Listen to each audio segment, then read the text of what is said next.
एक ऐसा सिंहासन जो खुद महादेव जी ने देवराज इंद्र को दिया था और बाद में इंद्रदेव ने प्रसन्न होकर अपना वो सिंहासन राजा बाहुबल को भेंट कर दिया था। जो कोई भी उस अद्वितीय सिंहासन पर विराजेगा वो एक साधारण राजा नहीं बल्कि एक चक्रवर्ती सम्राट बनेगा। आगे लूतवर्ण ने कहा, हे राजा विक्रमादित्य, आपके अंदर वो सभी गुण मौजूद है जो एक चक्रवर्ती सम्राट के अंदर होने चाहिए। बस किसी चीज की कमी है तो वो है उस दिव्य सिंहासन की। मैं आपको राजा बाहुबल के पास ले चलता हूँ। जब वो आपसे कुछ मांगने को कहे तब आप उनसे वो दिव्य सिंहासन मांग लेना। इसी मकसद के साथ विक्रमादित्य और लूतवर्ण दोनों राजा बाहुबल के पास जाते हैं। तब राजा बाहुबल भी विक्रमादित्य से मिलकर अत्यंत प्रसन्न हुआ और बोला, विक्रमादित्य, तुम संपूर्ण भारत में इकलौते ऐसे राजा हो जिसने इतने कम समय में इतनी प्रसिद्धि हासिल कर ली कि अब देश के कोने कोने में लोग तुम्हें जानते और चाहते हैं। राजा बाहुबल ने भी राजा विक्रमादित्य का शानदार आदर आतिथेय किया। कुछ दिन सम्मान के साथ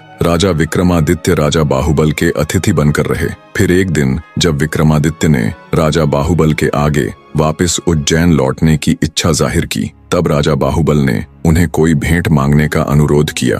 राजा विक्रमादित्य तो इसी अवसर की तलाश में थे। उन्होंने बिना एक भी पल गवाए राजा बाहुबल से वो अतुलनीय सिंहासन देने का अनुरोध किया। अब चूंकि राजा बाहुबल विक्रमादित्य को वचन दे चुके थे तो उन्होंने निसंकोच वो सिंहासन राजा विक्रमादित्य को भेंट कर दिया। वे भली भांति इस बात से परिचित थे कि अगर उनके बाद कोई इस सिंहासन के योग्य है तो वो केवल और केवल विक्रमादित्य ही है। उन्होंने खुशी खुशी विक्रमादित्य को सिंहासन देकर विदा कर दिया। जब राजा विक्रमादित्य उस अद्वितीय सिंहासन के साथ उज्जैन नगरी पहुंचे तो उनकी पूरी प्रजा में खुशी की लहर दौड़ गई। उस सिंहासन को देखने दूर दूर से राजा महाराजा उज्जैन आने लगे। राजा विक्रमादित्य ने भारी सभा का आयोजन किया और दूर दराज से विद्वान पंडित बुलाए और उनके समक्ष अपनी इच्छा जाहिर की कि वो एक भारी अनुष्ठान करना चाहते हैं। कृपया आप सब देखकर बताएं, क्या वो इसके योग्य है? तब पंडित विद्वान सभी ने एक स्वर में कहा, राजन, आपका प्रताप तीनों लोकों में छाया हुआ है। आपका कोई बैरी नहीं। आपको जो करना हो